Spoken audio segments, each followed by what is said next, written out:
Good evening.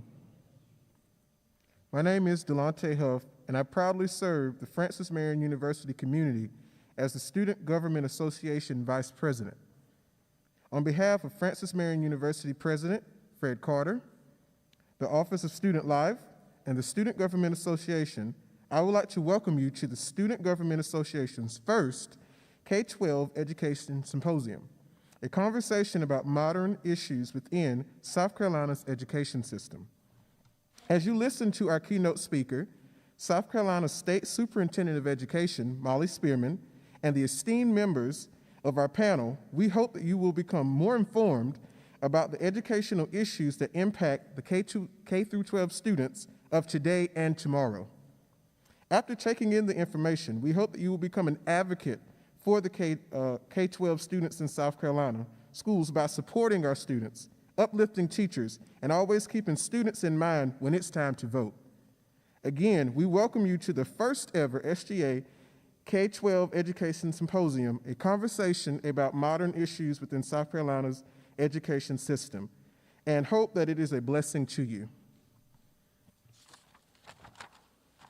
So now we'll introduce the State Superintendent, Molly Spearman. Her entire career has prepared her for the role of leading the state's public education system. Growing up on a dairy farm in the rolling hills of Salders County and graduating from the rural Hollywood High School, she learned the importance of hard work and an appreciation of the skill set needed for a successful career. She received a BA in music education from Lander College, where she served as president of the student government. Her studies also include a Master's of Art in Education Supervision from George Washington University and an Education Specialist degree from the University of South Carolina. For over 18 years, she served as a classroom music teacher and an assistant principal. She was elected to four terms as a member of the South Carolina House of Representatives, representing Salders County and portions of Lexington County, House District 39. While there, she championed education and children's issues and was named Legislator of the Year by the American Legion and the Department of Health and Environmental Control. She served on the Agriculture, Education, and Ways and Means committees. Married to Bill Spearman for over 41 years, they are the proud parents of Mitchell, Franklin, deceased, and Katie Spearman Cornwell Lee. She is the former president of the South Carolina American Legion Auxiliary, national chairman of Girls State Committee, and director of Girls Nation. She has participated in Palmetto Girls State since attending as a high school senior. On Sunday mornings, you will find her serving as an organist at her small country church. Her priorities as superintendent of education are ensuring school safety and a system of instruction that will prepare every graduate for a successful life after high school. The foundation for that instruction is effective classroom teachers and principals who facilitate personalized learning for every student, every day. Ladies and gentlemen, please welcome South Carolina State Superintendent of Education, Molly Spearman.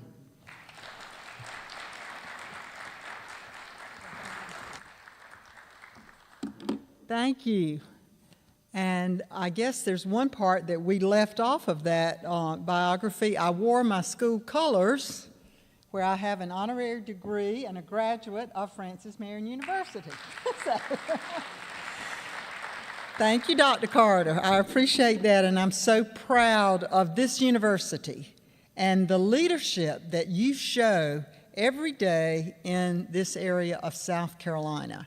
And as a former president of student government, I am also very, very proud of this initiative. How wonderful for you students to put this together, and I'm very thankful that you have chosen public education as your focus area. It was just over 1 year ago, March the 15th, 2020. We didn't know exactly what to do.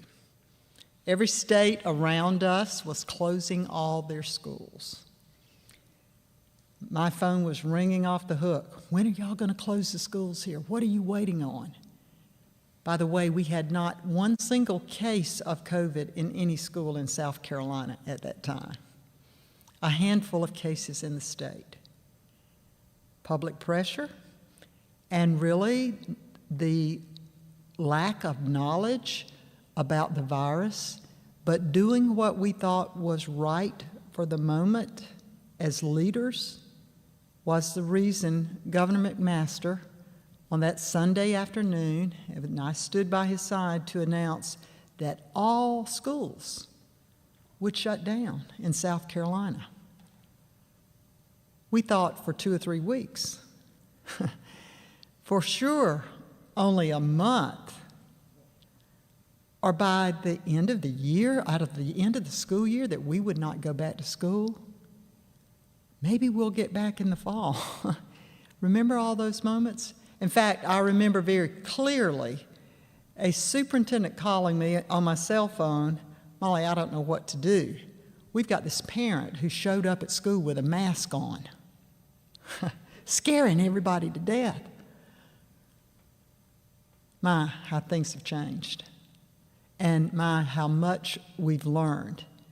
And my, how much we have gone through together as people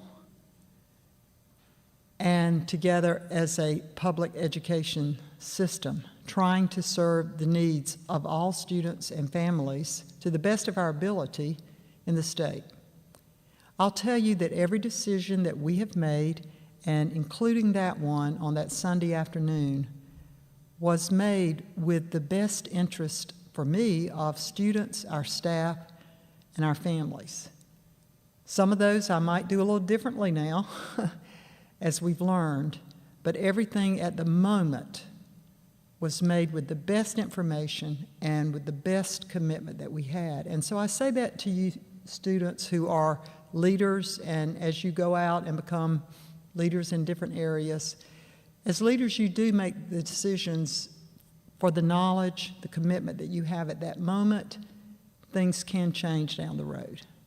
And that certainly happened to us. Overnight, in fact, we had on the way to Columbia, I live in Saluda County, and it's about an hour's drive into Columbia. The closure date changed twice on that drive. It was going to be Friday. A few minutes later, it was going to be Wednesday.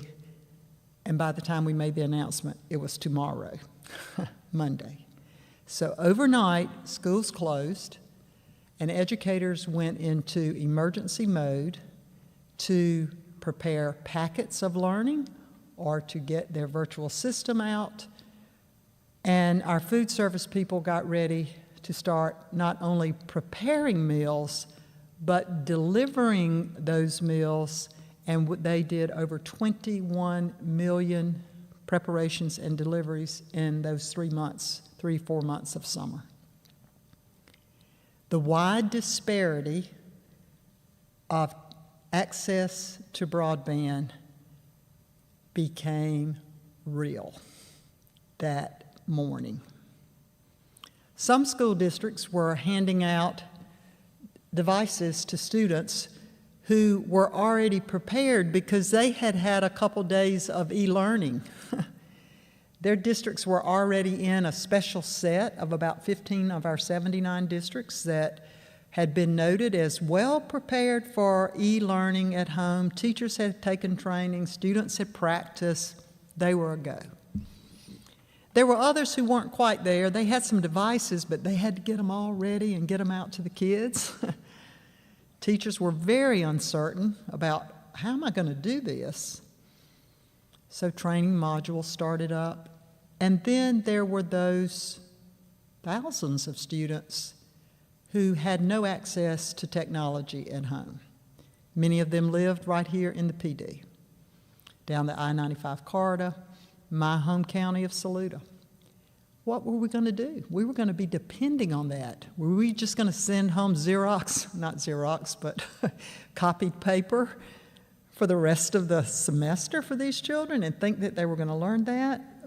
But that's what went on for a while, until we could, in some cases, order additional devices and do the training. And, oh, by the way, go before the governor's Accelerate SC task force that Dr. Carter served on to ask for money from them to help us use some of the federal funding to rent hotspots. $20 million worth of rentals. Almost 100,000 hotspots are out in homes tonight so that K-12 students and some college students also have access to the internet through a hotspot. If they couldn't afford it, we were going to be able to pay for it until December. Luckily, some extra funding came down, and now we're paying to the end of the year, and now more funding's come along, and we'll be able to pay for next year. But those issues came out like a light flash. And for years, we had hoped that South Carolina would be covered with internet access, but it never happened. And quite honestly, the folks who were in charge of it, I want that business. No, I've got that business. Finally, they said, oh, we're going to sit down at the table. We got to solve this problem. And that brought the right people to the table. And now an extraordinary improvement has been made in our state. We still have a ways to go. And just like my dad, who grew up on a farm in Saluda County and remembers the night that the first light bulb turned on with electricity coming from the electric co-op, every family now deserves the ability to click on their computer or their phone and have access to the internet. And if they don't, talk about being left behind. A major issue. But there is combined focus now and two different bills, a state bill in our General Assembly, and also, thanks to Congressman Clyburn and others, a fantastic broadband expansion bill before Congress. So I think this will be as life-changing to country folks like me and folks who live out in our rural areas as the Rural Electrification Act was back in the 1920s and 30s. And you young folks, you young students are going to be able to see that happen. And it's time for it to happen. I want to share with you some other challenges that we face during the pandemic for our large and our local school districts. One of those, school operations. After the Accelerate SC Task Force, I put together an Accelerate Ed, kind of copied them on the title, but it worked. And we brought together a task force to write a plan of how schools are going to reopen in South Carolina. And as I mentioned earlier, we were really walking in the blind. Most of our information was coming from international from schools from other foreign countries where the epidemic had started and they had tried different things. So we were using their models, their plans, and wrote our plans on how we thought it might work if we do these things. So we relied very heavily on the simple little, where's my mask? Wear your mask, stay apart, wash your hands, clean, trace, and of course now we've added vaccinate. So schools open. We had 15 districts out of our 79 districts that opened as normal on the first day. I'll tell you, my own district in Saluda, we had a spread at that time of 30% positive rate. And our board voted to open 5 days a week. And I thought, oh my gosh, what are they doing? This is going to be a disaster. Guess what? They wore their mask. They stayed apart. They put plexiglass. They washed their hands. They cleaned up every day. They did contact tracing. And they have been in school 5 days a week, everybody, all year. Other districts now they also offered a virtual model, and there were families who chose to do that for whatever reason. And as you know, some districts chose to go all virtual, and it was very difficult for me as a leader because at that time, we really were kind of breaking the rules. The rules were saying, you know, if you have a 5% spread in your community, then you can probably operate. But if it goes over 10% for sure, you need to be going virtual. We had people who defied that, and it worked. So I had districts saying to me, we're following our plan. You're breaking what the CDC is saying. And so it was a dilemma there for a while of doing what's right, but honestly, we were just learning. We were collecting data, we were watching it, and as long they were quarantining students and families, teachers as they needed to, but the data was building up until just a few months ago. About Christmas time, there was a headline in the Charleston Post and Courier, MUSC professor is stunned at research results. I thought, oh boy. And the subtitle was Charleston Schools Reopening Plan Studied. And I thought, oh, what is this going to be? Well, guess what? The doctor was stunned because she found no transmission in the Charleston County schools. So what we had thought about this community spread number was very different than what was really happening. And so the bottom line is that if you follow those mitigation strategies, schools can operate very safely and almost at 100% safety level if everybody follows the rules. Now, it gets a little different when somebody doesn't follow the rule. If they come to school with a temperature and they're sick and they stay in the teacher's lounge for an hour or two before they realize, I don't think I'm feeling very well. So we've had a little spread there. Or if you stay after school and play basketball and football and do all those fun things, hasn't gone so well there either. But the bottom line is that students were so compliant, teachers were so compliant, principals and their administrators did such a fantastic job that it has worked very, very well. When we go back to school next Monday, April the 12th, 74 out of our 79 districts will be offering 5-day face-to-face instruction for all students, K through high school. There's only one district, our largest district in the state, that has not set a date to return their high school students. They're going 4 days a week. Greenville's 10% of the whole population of our school community in South Carolina. So they are still working through that because they don't feel like they can safely social distance the high school kids. So when anybody asks you, South Carolina has really done really well. It's been a little struggle in some communities, and I understand that because we have communities that have been hit harder than others, and the fear factor is there, and rightly so. So we've tried to work very carefully and with our districts to be sensitive to that issue. I've already talked a little bit about the broadband connectivity.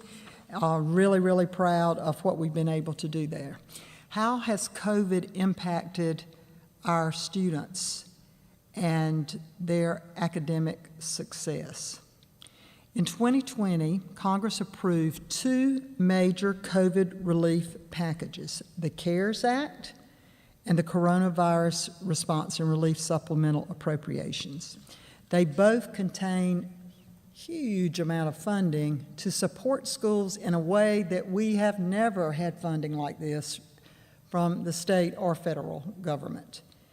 And with that, I'm very optimistic about what these next few years might take, where it might take us as a system. Funding has always been an issue, particularly in our rural, high poverty areas, because it takes more. It takes more resources to bring our students who live in poverty to achievement levels that we need them to meet. And usually those same communities where it takes more, they have less. And the state has to come in and should come in even more. Over the last few years, we've done some things. We have a poverty factor in our weighting, a poverty density factor that has helped some of our poorest districts, but it's still a real struggle for those school districts to really meet the needs of all of their students. In all, the funding to South Carolina for public education from the federal government amounts to over $3 billion. $3 billion. And 90% of that funding will flow directly out to our school districts once we have approved their spending plans. There's a lot of concern. I had to go before the legislature this morning. A lot of concerns about, well, how you know they're going to spend their money right? What are you going to do to make sure it's spent right? And those are important questions and are the right questions, because we have to be very, very prudent with taxpayer dollars. These are your federal dollars that you pay and will be paying for a long time. So we got to make sure they're spent wisely and that they address the most prominent issues for our students. And I would say that's getting our students on the correct reading level, mathematic level, so when they're in their early grades, so that they can achieve as they move through our system, and as they get to our higher grades, to make sure that the opportunities are there at every grade level, starting in elementary, but middle school, and then for sure in high school, that students can go on the pathway that meets their skills.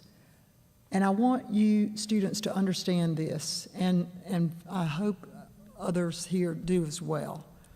For a long, long time, we have been measuring our students' success and school success on one or two tests, the ACT or the SAT. How well is the school doing by those two grades? And that's a fine thing. I mean, it's great. We want students to score well on ACT and SAT. But let's face it, not every student is geared to do well on the ACT or SAT, or they may have other skill sets, or they may be interested in going into something where they're working with their hands. They may want to be a welder. They may want to do some type of technical work. They need those good basic language arts, math, science foundations, but as they get into their high school years, they really need to start veering in a pathway of their interest.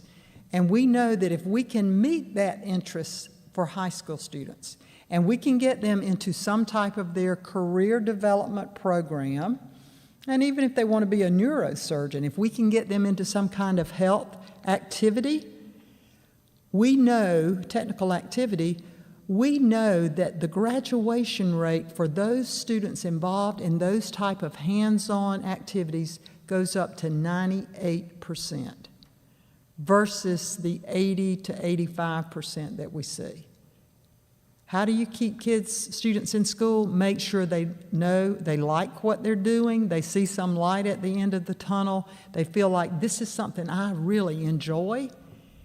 And so through our CARES Act funding now, and we have been pushing this the last few years through state money as well, and this fantastic continuum that you have right down the road here in Florence County now, where Francis Marion, Florence Darlington Tech is working with the high school students, and this fabulous opportunities for these high school students to gain college credit, technical credit, get their credentials. Those kind of centers need to be available to all students in South Carolina. There are many who have them available, not exactly in the model of the continuum, but really fantastic career centers, but not all students.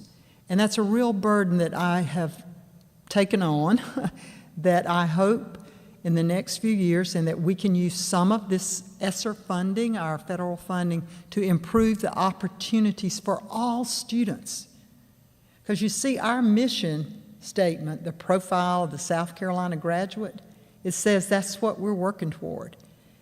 Our goal is that when every high school student graduates, wherever they walk across the stage, when they do that, that we in the K-12 system have them prepared for college, career, and citizenship. We want them to be happy, tax-paying, law-abiding citizens. in some type of journey that they will be fulfilling throughout their life. And to do that, everybody deserves opportunities. I don't know how much you all get out.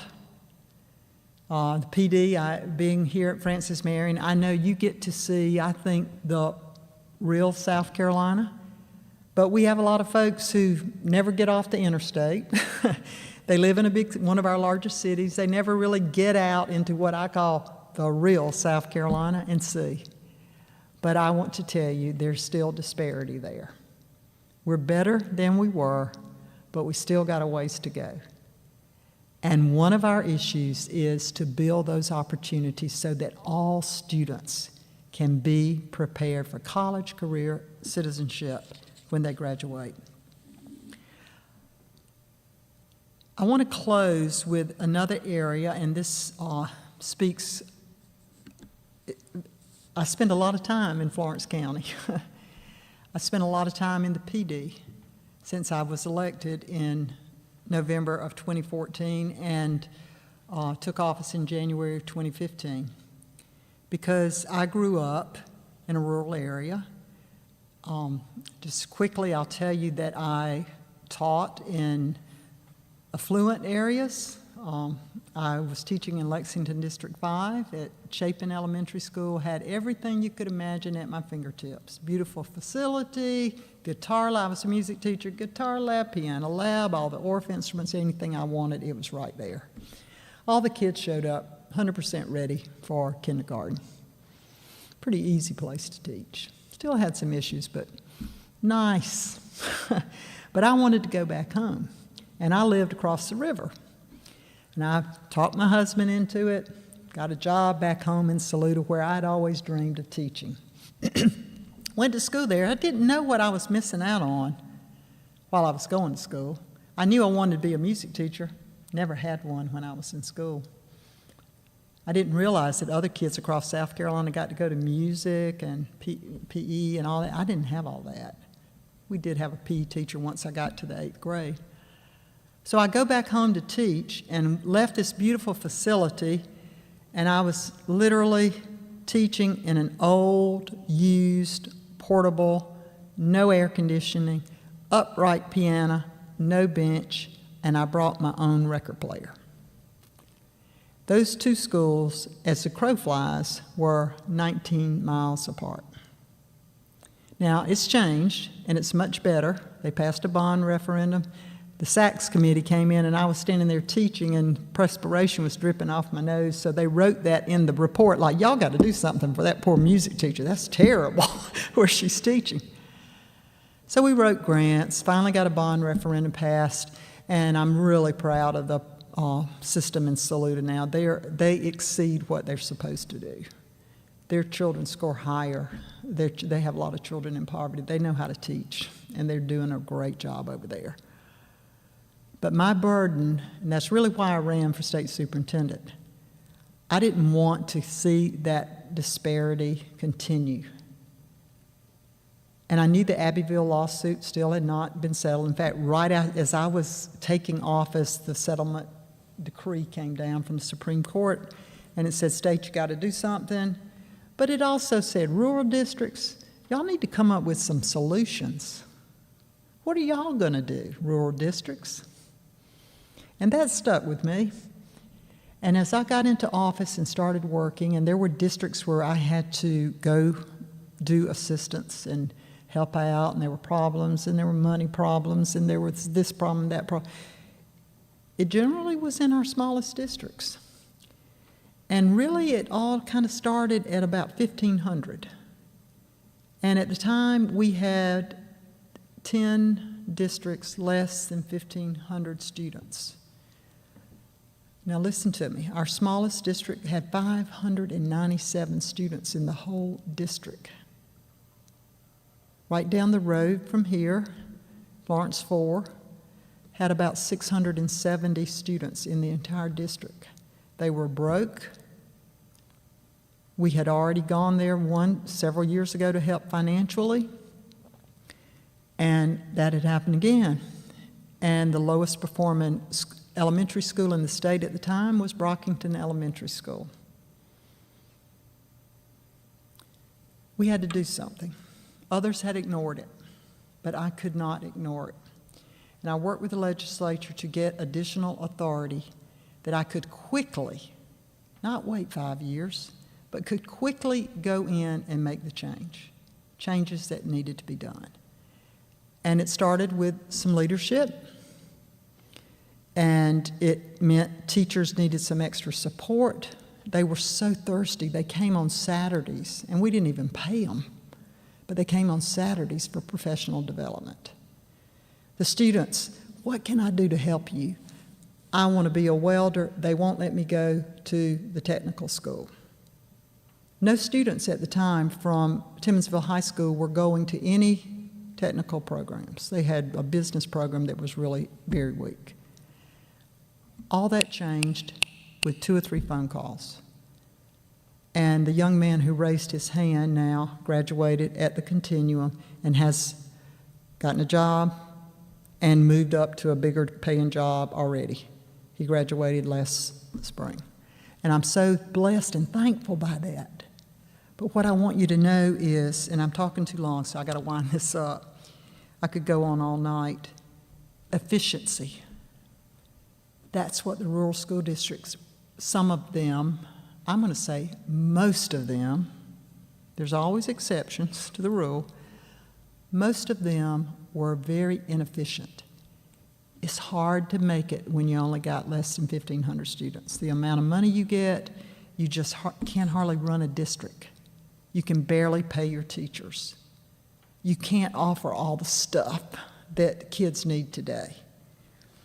So I came out with a solution that districts for a more sustainable future would start sharing administrative services and the consolidation of these services into one larger district. This eliminates large administrative overhead costs and allows districts to lead to the employment of the most qualified individuals. We've worked with the General Assembly and local districts to provide for consolidation through additional funding, and this, in the last 2 years, has led to the consolidation plans being implemented now in 12 districts. I announced on March the 2nd, 2021, just a few weeks ago, that to consolidate our state's smallest school district, Florence District 4, with Florence District 1. I know that decision is difficult for many in the Timminsville and Florence communities, but ultimately it will set a course of action that will provide stronger educational opportunities for all students in the years to come, and I believe will be an economic boost to Florence County. It will be effective July 1st, 2022. As we plan for the future education of the students in Timminsville, and they deserve this, it is imperative that we put forth ideas and recommendations that put their interests first, not the adults. It's about the students' opportunities. To assist in this effort, I'm announcing this evening, and we will be releasing this to the press, the members of the Transition Committee composed of community advocates and instructional experts who will be charged with putting forth recommendations and addressing concerns that will ensure a smooth transition and ultimately lead to the best outcomes for students in Timminsville and their families. This transition committee will be comprised of both Florence School District 4 and Florence 1 schools. The members will consist of Dr. Gloria Bracey, who is a parent liaison, Florence School District 4, and pastor of Fellowship Church of God Holiness, and a wonderful lady over in the Timminsville area. Ms. Trish Calder, who serves as vice chair of the Board of Trustees in Florence District 1. Chief Thomas McFadden, who is the chief of police in Timminsville and also the Timminsville High School football coach. And Mr. Porter Stewart, who serves as the chair of the Florence 1 board. Ms. Kim Mack, who now works for us at the Department of Education and was the former principal of South Florence High School, will staff the committee and serve as liaison for the state superintendent, and Ms. Tanya Addison, who is the current principal of Timmonsville High School, will also serve as staff. Other administrative officers, personnel will be added as needed. It will be the job of this transition committee to listen to the concerns, to come with recommendations to the Florence 1 board and to me, and I hope to correct any myths. Nothing has been decided about where students are going to go, any of that. In fact, those students are going to be treated with dignity. The students of Timminsville will be treated with dignity, and our goal is to give them the best opportunity possible. Thank you. God bless you. God bless Florence County and all of our public schools in this state. Thank you.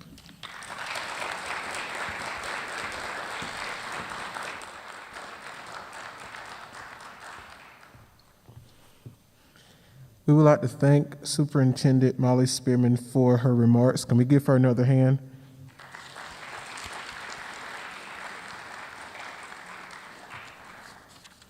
We will now move on to our discussion panel, and before the panelists come up and take the stage, I will read their introductions. Dr. Kandace Bethea. In the words of Maya Angelou, when you learn, teach, you give.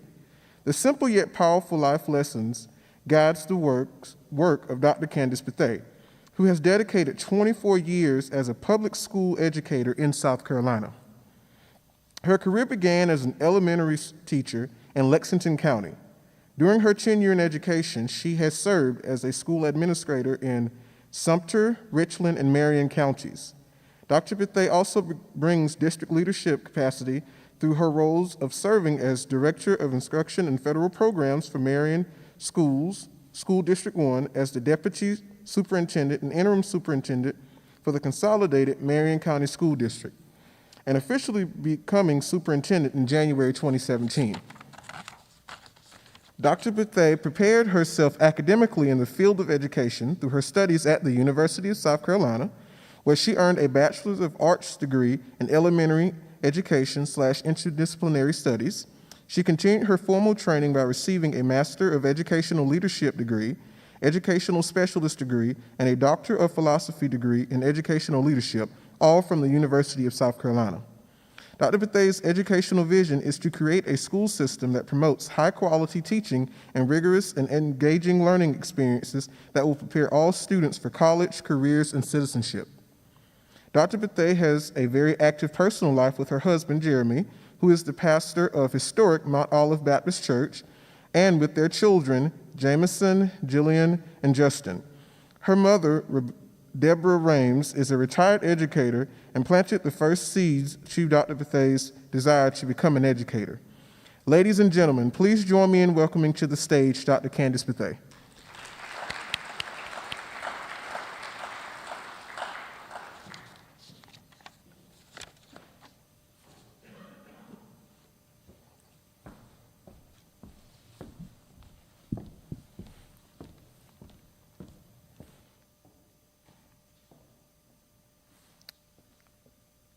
Dr. Tammy Pawloski. Tammy Pulowski is Professor of Education and Director of the Center of Excellence to prepare teachers of children of poverty at Francis Marion University. She holds a PhD from the University of South Carolina, and prior to joining the faculty of FMU, she served on the faculties of USC in South Carolina, Ventura College, and Pepperdine University in Southern California. In addition to her work with under-resourced students, Dr. Pawlowski's research interests include the science of learning, family, school, and community partnerships, and best practices in early childhood education. Please welcome Dr. Tammy Pawloski to the stage.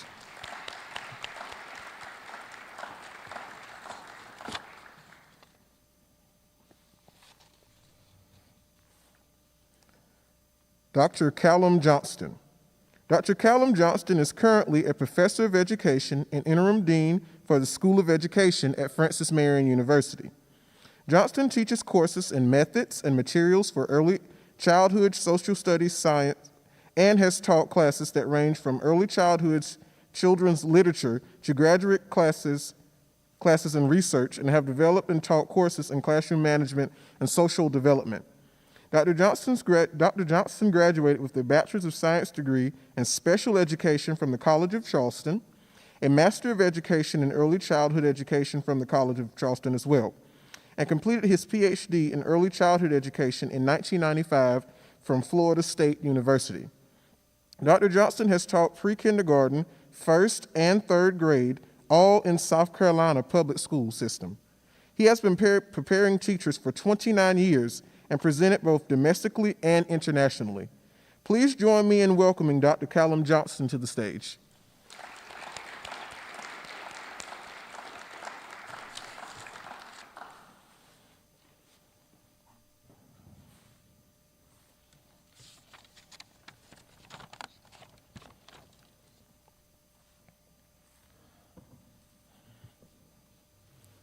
Mr. Tymoshio Robinson.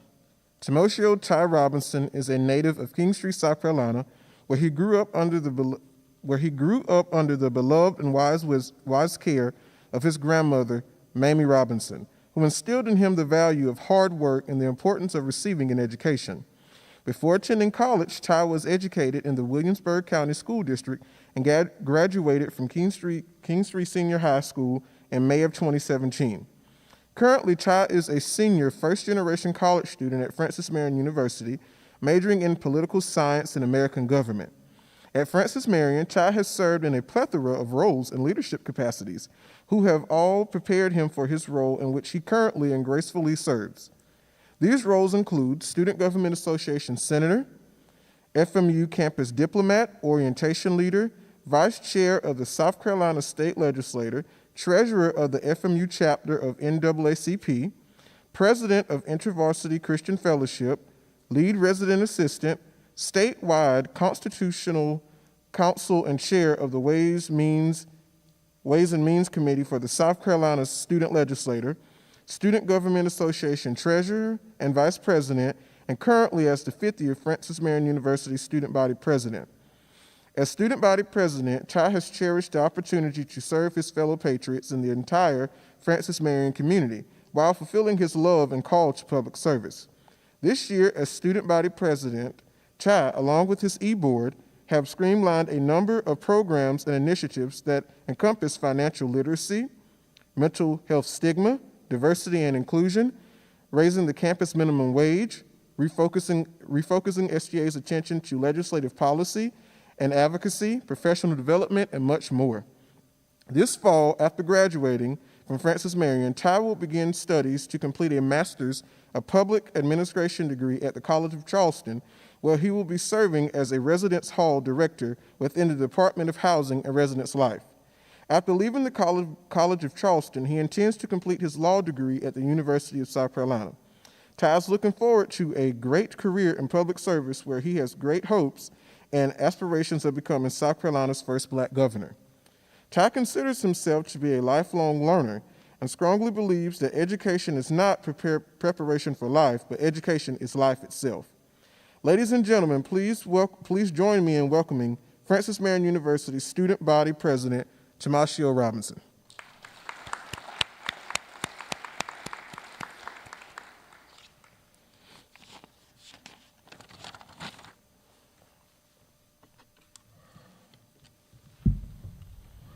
And now I would like to take the moment to introduce our moderator for the evening, Ms. Kendria Mason. Kendria Mason is a native of Mullins, South Carolina. She was educated in Marion School District Public Schools and graduated from Mullins High School, class of 2015. In the fall of 2015, Kendria began attending Francis Marion University, where her leadership journey began. She has served as the Student Government Association Chair of Appropriations and Finance Committee, Director of the FMU Student Leadership Conference, a volunteer and chapter president of Habitat for Humanity. Kendria graduated from Francis Marion University with a Bachelor's of Educational Studies with a collateral in English and a minor in education. Kendria Mason served as lead residential assistant and president of the Student Government Association. Through these roles, Kendria fulfilled her love of serving others and helping people find solutions to various problems. As student body president, Kendria, along with her e-board, led many student-focused initiatives concerning financial literacy, mental health awareness, student academic resources, professional development, and career readiness, and combating the issue of food insecurity. This involvement and passion sparked Kendria's love for serving the growth and development of students. Kendria is currently pursuing her Master's of Higher Education and Student Affairs at the University of South Carolina, Columbia. She also serves as Assistant Residence Life Coordinator in the University Housing Department and Director of Alum Relations for the Student Personnel Association. Please at this time welcome Ms. Kendria Mason.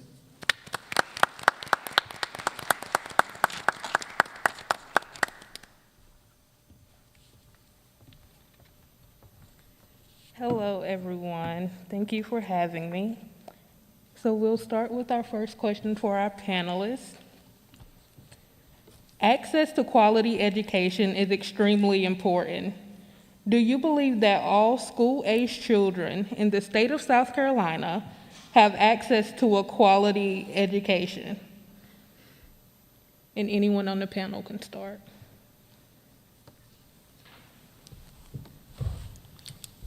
I'll start. I do think that as we navigate through this pandemic, it has opened our eyes to a lot of realities. Our superintendent spoke earlier about the access gaps, and the conversation of equity has been more present recently than it has in past years. When we talk about equity, the opportunities gaps, the resource gaps, the access gaps. And so I think there's still work to be done when we talk about equity and making sure that everyone has high quality. I think our teachers work really hard. I think our schools do a great job with the resources that they have. But I do think that we can do a better job of leveling the playing field. Just as Superintendent Spearman commented about her experiences, I am a native of Marion County. I lived away for about 16 years. Very fortunate, all of my teaching experience was in Lexington County, where I had every resource at my fingertips. My last job in administration was in Richland County, in Blythewood. Wonderful community, everything at my fingertips. But unfortunately, when I did come back to the PD, to my home of Marion County, just looking at the resources that were not available is sometimes disheartening. And so I think our educators, again, work hard with what they have, but I do think there's a need to do even more.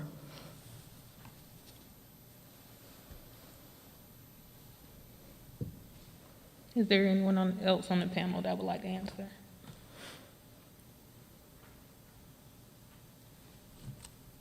Okay, moving along.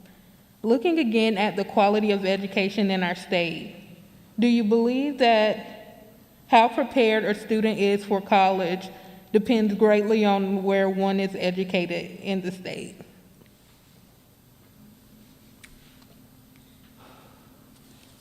I would definitely agree with that statement.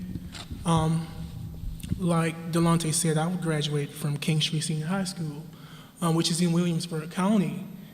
And I came to Francis Marion in August of 2017 as a first-generation college student. And one of the biggest things I noticed, not only as a first-generation student, but someone that came from a school district that is considered to be underfunded, all of that good stuff, is that my peers, my colleagues who came from other districts who are more well-funded were very well prepared to tackle the struggles and everything that being a college student entails. Just from studying habits, coming in knowing at least some of the material, I felt like I had to work very hard to keep up with my peers in that regard. And just to follow up on some of his comments, and I do think that there are times you're at a disadvantage, but I think that as educators, we can create experiences and opportunities to be able to close those gaps. I remember one of the first things that I did as superintendent in Marion County was to consolidate our early learning program.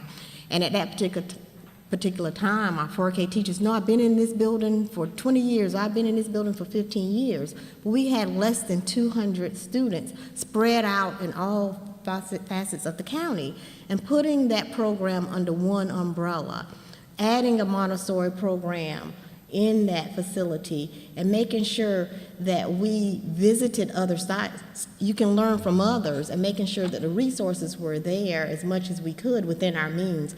And so I do think as educators, even when students are at a disadvantage, I think that sometimes we have to work harder, but I do think that we can provide a better experience for learners just by field studies, just by virtual or on-site, by resources, by making sure that we are tapping into the home resources, training parents, reaching out in terms of parent education. And so students are at a disadvantage, but that does not mean that you have to stay at a disadvantage, is my belief.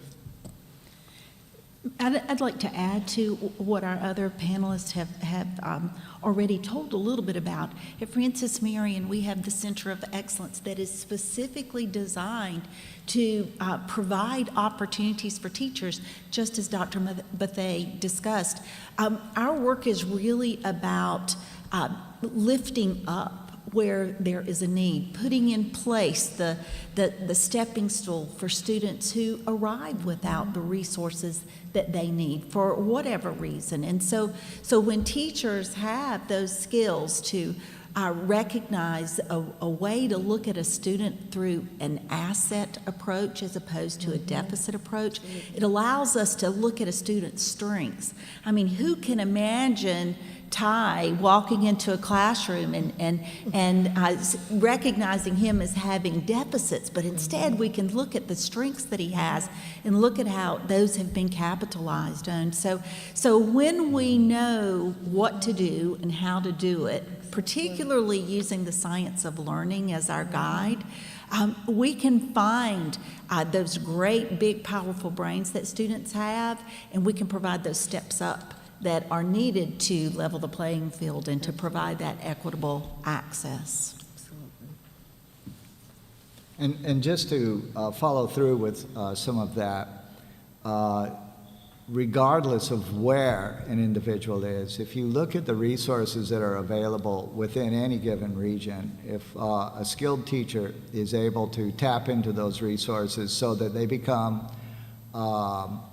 relevant tools and experiences for the students with whom they work, then the students themselves begin to take on learning with a more personal perspective. It becomes something that is more real to them as well. And so they begin to see how the resources within their own region might be able to allow them to achieve at higher levels depending on how they use those resources, depending upon what they're able to do with those resources. But of course, resources go beyond just, I think, money and finance and such as that. They go into actually what the community itself has to offer, and people as well. So, you know, I really think that it's not so much where they come from, it's what they're able to do with what's available to them. Absolutely. Thank you, panelists. So that leads me into my next question. As you all know, the corridor shame is something that's been talked about in our South Carolina world of education. So with how the pandemic has shifted education, how do you think, in your educational experience, we could best support those students, especially with finding creative learning opportunities and then providing them with enough resources to support their transition into higher education? I think a lot of the conversation at the beginning of the pandemic was we're ready to get back to normal, but I don't think we will ever go back to normal how we knew it before, that we are in a new norm. And I say this, and it may sound surprising, but I think the pandemic has forced us to change, make some changes that were so desperately needed. Right now, just in our county, Marion County, through the pandemic, the federal funding that we have received, I finally am able to put a device in every child's hands. I left Richland 2 many years ago, where I left a school where we had a device in everyone's hand. We had a smart board in every classroom.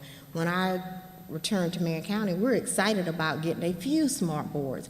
But now with the pandemic, those resources are becoming more available, and we're seeing the benefits for our students. And so I think that it's changing the way that teachers, the mindset of teachers are operating in a realm that they've never operated in, and they're enjoying it.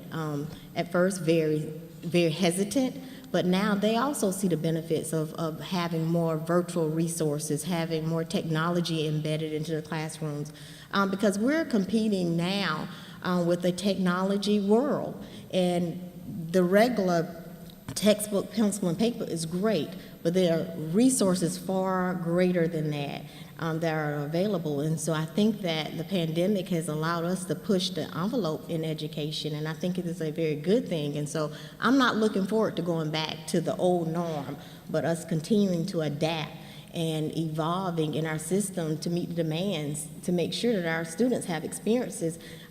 They talked about the continuum. I'm looking forward to a day when we can have a continuum on the other side of the river, the PD River. Just for the simple fact that our kids need those experiences. And I do think that just dealing with the pandemic and doing business in a different way in education has been a benefit to many families and to many students. I tend to agree with that too. I think that challenge creates opportunity. Some folks might look at challenge as being a reason to lay down and go back and wring hands, but if you look at it as an opportunity to start seeking new ways to do things that are more efficient, that are more beneficial, it can be exciting. It can be like opening up a new frontier. And so I think that has been a challenge. I think that has been an answer to a call, basically, that many of our student teachers have been meeting. Many of our teachers have been meeting in this state. And I really commend them for that. And of course, the children themselves, the children that we find in the schools that are, responding to this. There are still a lot of issues that this pandemic caused that are revealing even more areas that we might need to really focus on. For example, the availability of technology within the homes and the accountability of where children are and where they are with their families and who's online and who isn't online. We've got to get that under control too. But if we look at the tools we've been given in the context of the problems that we've had to address, I think it does provide us the opportunity to have discussions about what is actually possible now versus what has been taken away. Absolutely. There have been lots of challenges, and I think that one of the most refreshing things for me during this pandemic is to see teachers rise to the occasion, to see them dig deep and find skills and just things that they never knew that they could do. They've found a way to make it happen. My biggest concern is the lack of opportunities for social and emotional connections. And so I do look forward to the opportunities to have face-to-face connections with our teachers and students in ways. We talked today before the event began about, gosh, I wish I could hug you. I wish I could have that personal connection in ways that we've missed. So I think that we're going to have a lot of work to do when schools reopen and closer to that normal, and I think that a big part of that is going to be about building relationships and building those connections that have been more difficult to build through those Zoom screens. Thank you. So when talking about moving forward in our education system, what are some core ideas of education do you think are worth keeping? And what are some ideas that you think we should reevaluate?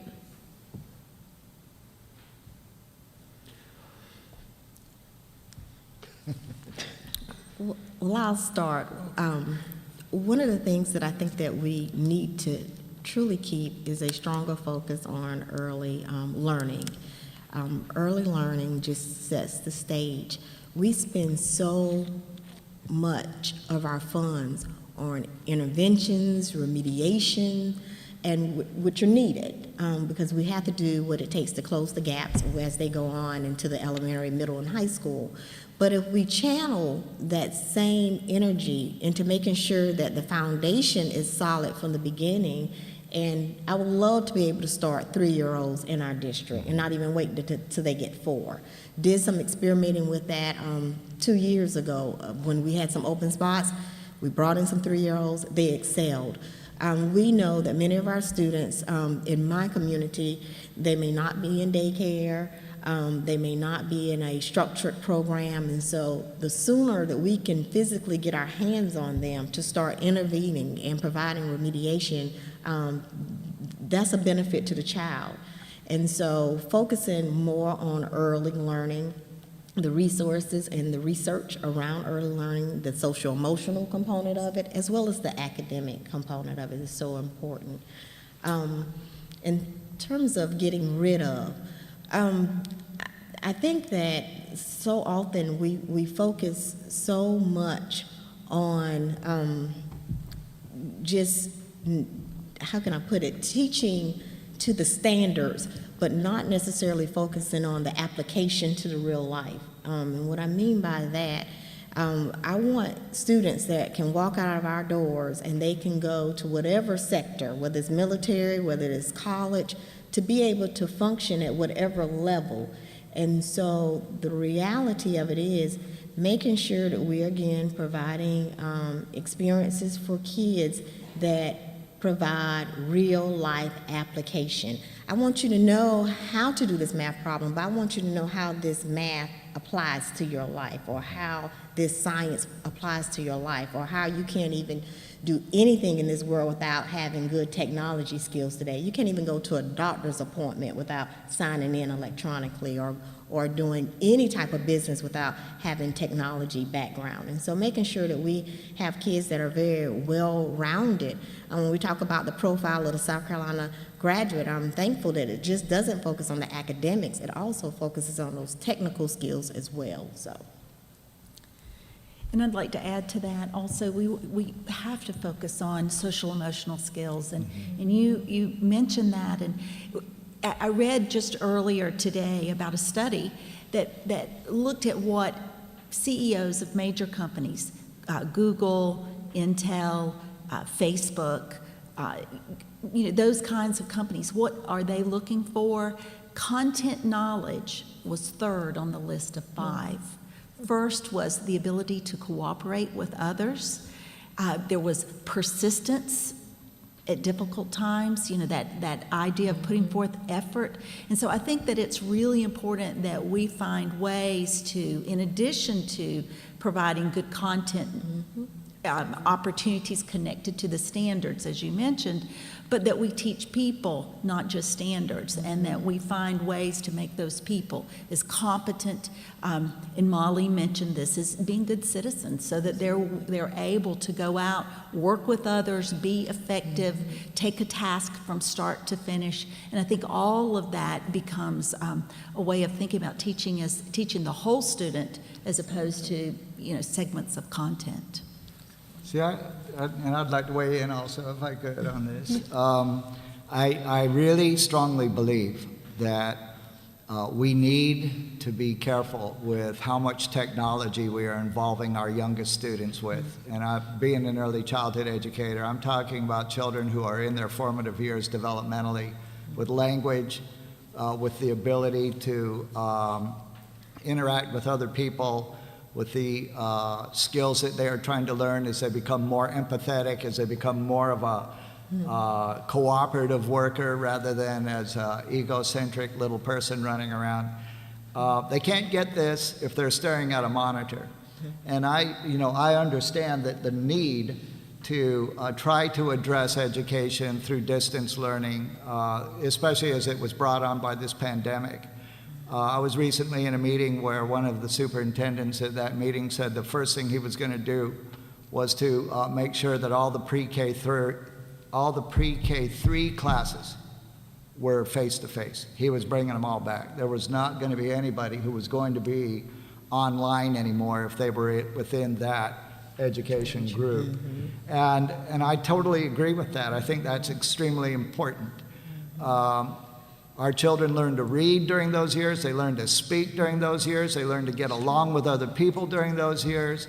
They learn to play together during those years, and play is also very much a passion of mine. And when young children are playing together cooperatively, they are forming the skills that they're going to need to be able to use when they work together cooperatively. And if they don't have that, if they don't get those experiences, they walk into these situations without that experience. They just don't know where to take it to the next level on that.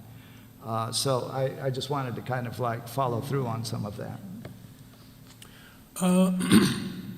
I believe that moving towards an education system that is more inclusive, and let me explain what that means. Dr. Bethea kind of touched on it, and the superintendent touched on it as well. I think the purpose of K-12 education, or the purpose should be, once students reach that mark and they're ready to graduate, it shouldn't stop there. And what I mean by inclusive is, incorporating more ideals that would prepare them for what's next, and not necessarily what's next as it always relates to higher education, specifically a 4-year degree, preparing them to go into a 4-year institution, 2-year institution, and not even higher education itself, military, going straight into the workforce. I know I always knew that I was going to go to college, but everyone doesn't always know that. So incorporating having more inclusivity in education and helping students to know for themselves what's next, but also to train them for what's next is important. And also looking at what we should revamp. The importance of standardized testing, I think, is something that should be, taking a closer look at, because I'm not a huge tester. I'm not as experienced in the field as you all are, so I can only speak from my experience.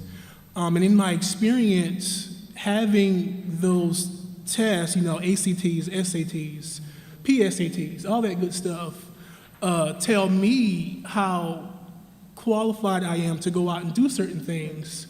When that test doesn't accurately depict that for me, I think that that's a huge issue. And I think that there should be more modern ways to look at how we should train our students or evaluate them more effectively, besides putting them in front of a test for 4 hours and making them to do that. I totally agree with you on that. I really think that we've got to rethink about how it should be the curriculum driving the assessment rather than the assessment driving the curriculum, and the choices that people are able to make. Many ways, standardized tests are abused to serve. They basically serve the needs of some people who have other agendas for them, but I won't get into all that.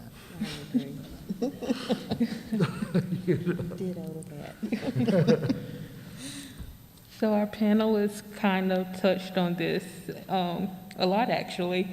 So what are some ways do you guys think we can incorporate those real-world learning experiences into our curriculum, such as, financial literacy and life skills and different trades? One of the ways is through partnerships. I think that we try to do so much in education in isolation, and why not tap into the experts in terms of bringing in partners to support us, to support the curriculum in financial literacy, in whatever technical skill, and making sure that kids are exposed to people that are really in these fields, that are experts in that area, and so that they can engage and learn more on whatever concept it is. So often, again, we want to put a textbook in front of them, and we want to teach them about this trade, we want to teach them about financial literacy, but let's develop a bank. Let's have a bank among our high schools where you get funding, or exercises where you bring in banks and they go into a gym and they have money and they have to pay the bills, they have to live, and see how that little bit of money where you thought was a lot ends up being nothing by the time you hit the end of the month. And so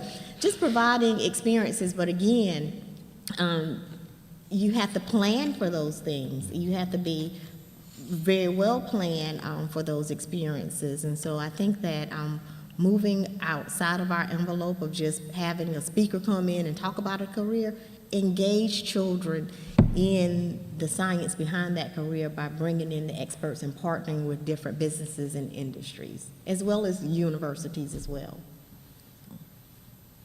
Yeah, just again, I'm sorry I'm talking so much here, but when you think about the idea of book and paper, you know, we all need to learn how to read. We all need to understand what it is we're reading, and I would never diminish the idea of books. But we have gotten to a point where we feel that a person is well educated and able once they have passed certain written tests and once they're able to do certain things.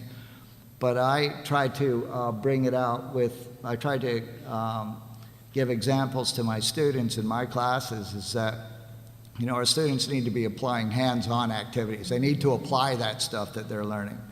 I mean, if you know an individual that will say this person is individual A, who has gone to flight school and studied everything that she needs to know about flying an airplane and has got all the tests and aced every one of those and has just done a phenomenal job, and then receives her license, versus individual B, who also has gone to flight school, but in addition to learning all that stuff that she was able to learn and everything, has actually gotten in the plane and flown it.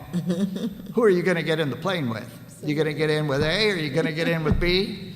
You know, because you have confidence in the individual that can demonstrate those abilities. And I think that we really need to get to a point where we understand that when children are learning something, and I call them all children because I'm getting old enough now that pretty much everybody here is a child to me too, you know. But when we get them into our classrooms, we want to give them the experiences that they can physically get involved with, that they can cognitively get involved with, and that have relevance and purpose to them, for them. And these are the people that are going to be able to go out and work with others in the world and to accomplish things and to see things that need to be done, take the initiative to get those things done because they've already been through taking an understanding and then applying it to the problem. I hope that makes a little bit of sense there. It does. All right, so moving into our final question of the evening. With where we are now and with all that we've discussed, how do you see education moving forward?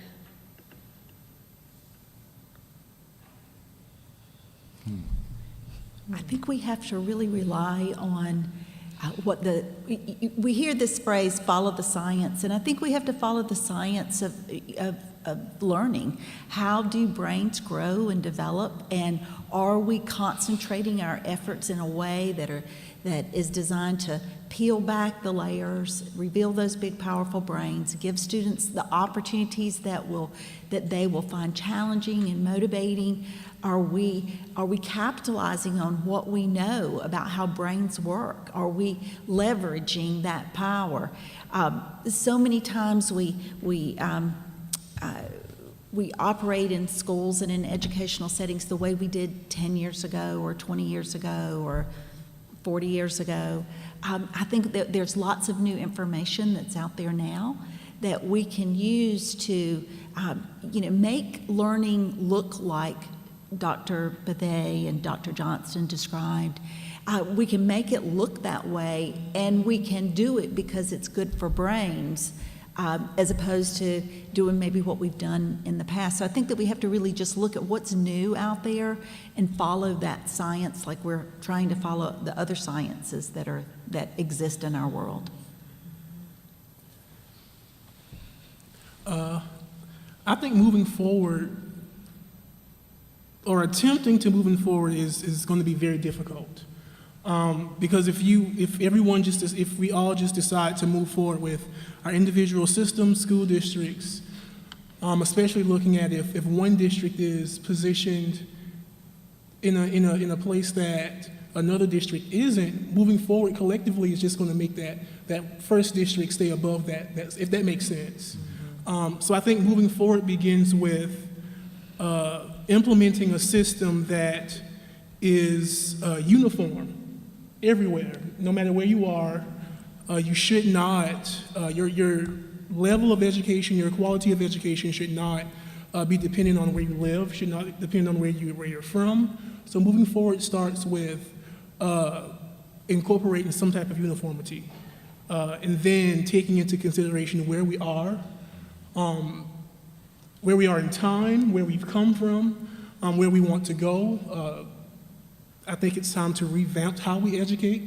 I know technology is very controversial, but if we want to prepare like how we say we do, we have to stay consistent with the times, and I think that's how we do it. We have the conversation of, it's not about, it's not about who's teaching, but who's going to be receiving those lessons, and if we want to educate the current generation, then we have to do so with what they understand, and I think that's how we do that. Well, to add to what Mr. Robinson stated, one good thing is that the world that is to be is not yet. Therefore, we have time to make a stamp and to change it in a better way. And what I mean by that, he used the word unity. And I'm going to piggyback off that and say collaboration. I think that I have collaborated more during the last year with my peers across districts more than I have in a very long time. And I think it's going to take more of that collaboration, pulling from the strengths of others. I always say, don't reinvent the wheel. If you have something that's working, I'm calling you up, I'm going to ask you, how did you do this? What resources are needed? Can we come and see it? And that's something that before the pandemic, that we've tried to do a lot of, getting out and seeing what good is, getting out and seeing initiatives that have been beneficial for children. And so I think that collaboration among educators and looking at what works and pulling from the strengths of others and your own strengths as well, I think is going to be a benefit to school systems. Again, because this pandemic, it didn't matter whether you were in Richland or Greenville or Marion, it had an impact on every school system in the state. And so we called each other day in and day out, shooting ideas, thinking about how could we do this, how can we make that happen.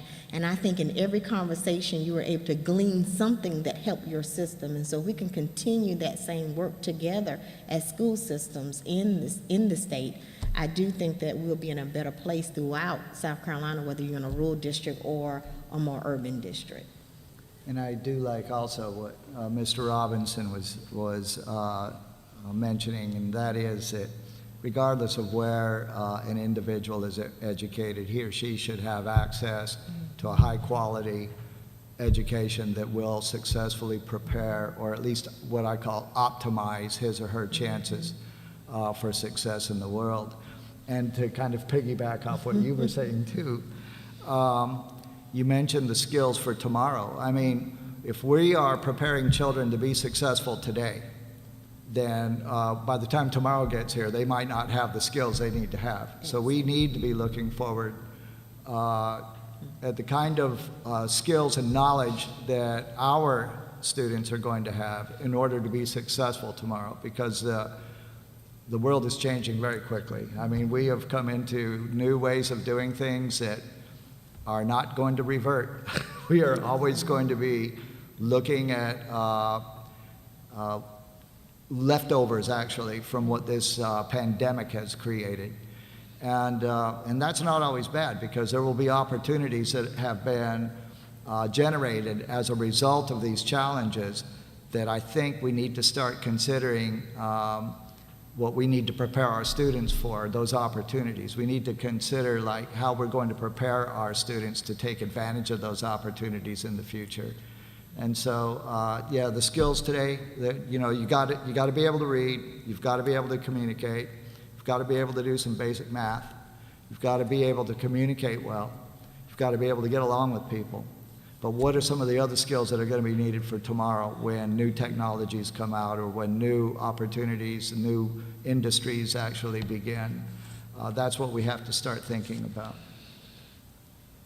One other comment I do want to make in terms of where do we go from here, just to acknowledge that we know that we've had significant learning loss. I think our educators have done a tremendous job of trying to maintain high quality instruction in the most unique of environments and situations.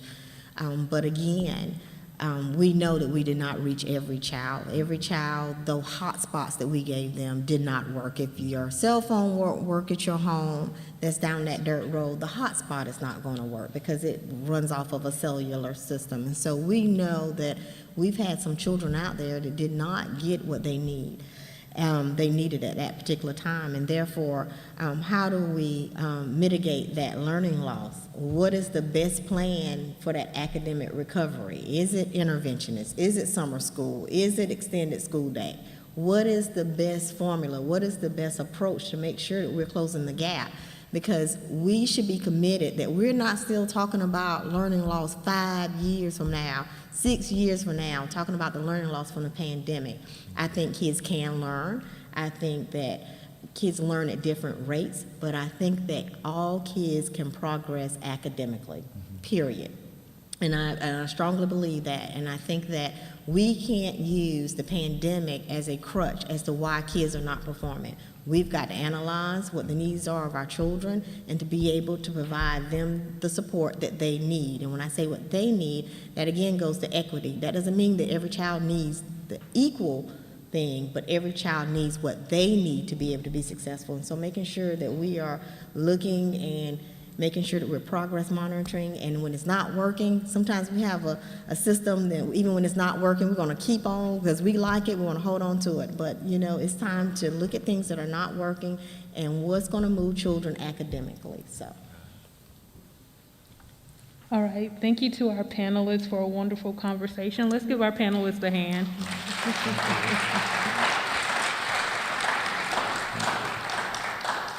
And I will now turn it over to Vice President Huff for the remainder of our program. Thank you.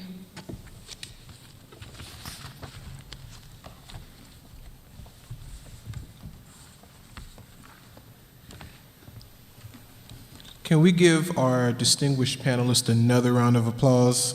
I think they did a phenomenal job. And as someone who will be in the classroom next year, I learned a lot from you all, so thank you all. Can we also give Kendria Mason another round of applause? She did a phenomenal job as our moderator. So we will now turn it over to our Dean of Students and a two-time SGA president in her own right, Dean Latasha Brand, for some remarks and special recognition.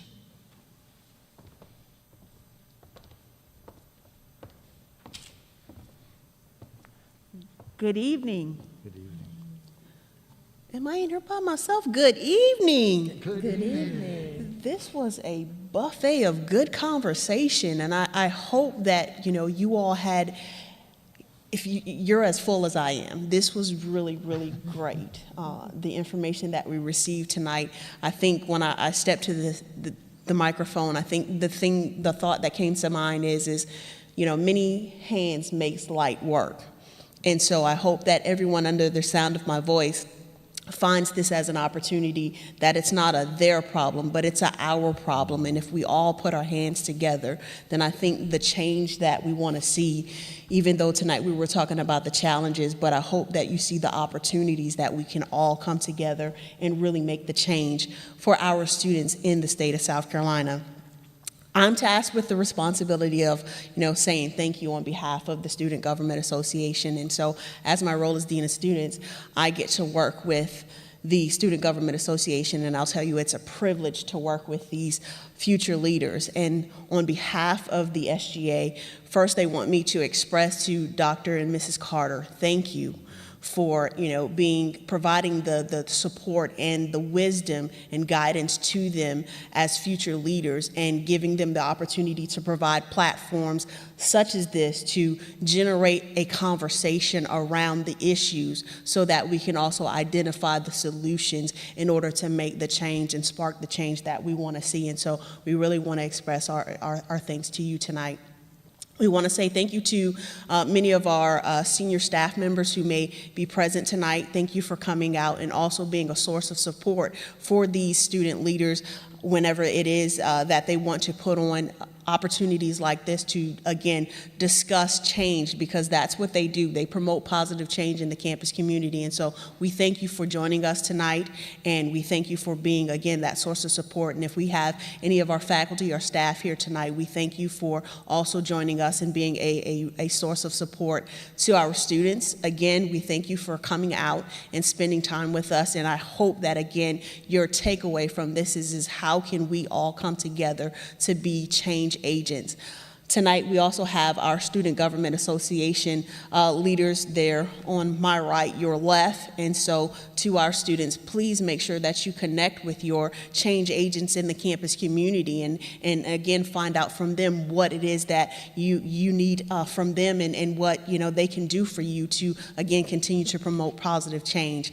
And then finally, they want me to say thank you to our panelists. Thank you for, again, providing us with your wisdom and your knowledge, around, again, the issues, but also helping us to try and identify the solutions and the opportunities for us to create those solutions for our students in the state of South Carolina.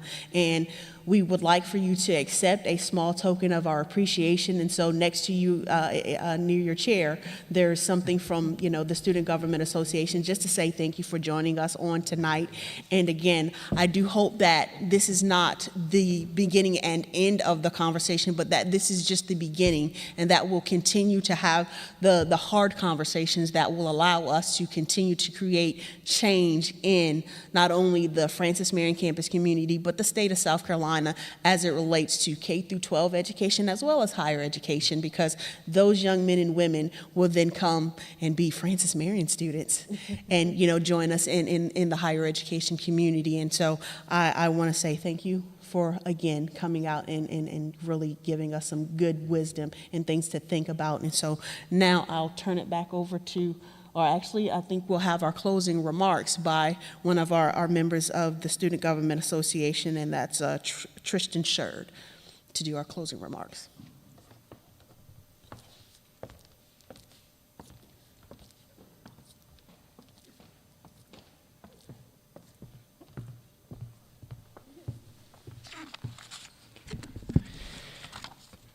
Good evening. My name is Tristan Sherd.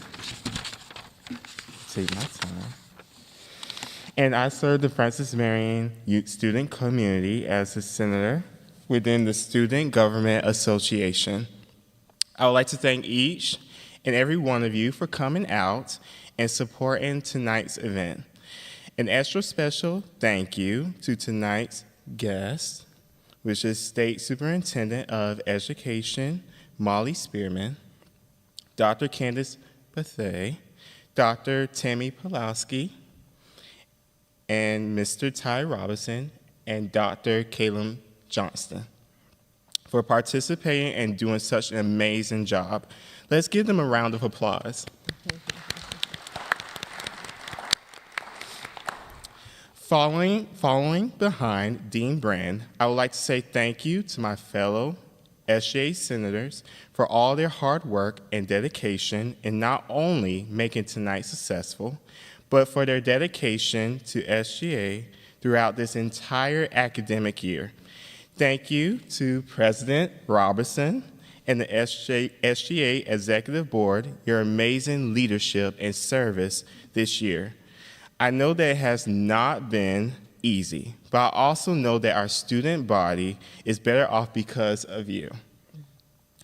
Will all SGA members please stand to be recognized?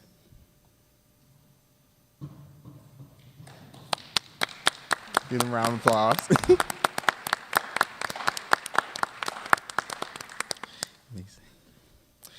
A special thanks also goes out to our advisors and two-time past SGA president, Dean of Students, Ms.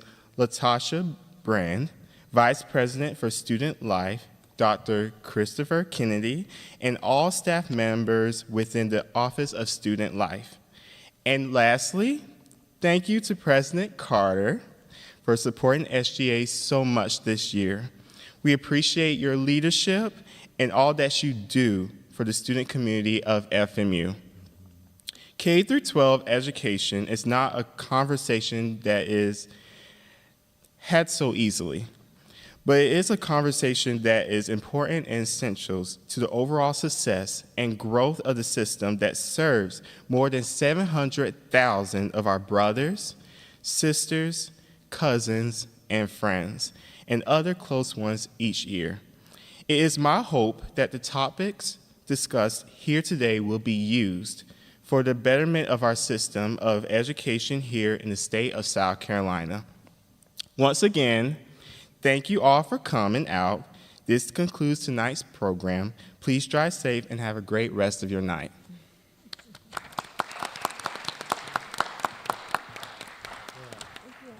he's been to be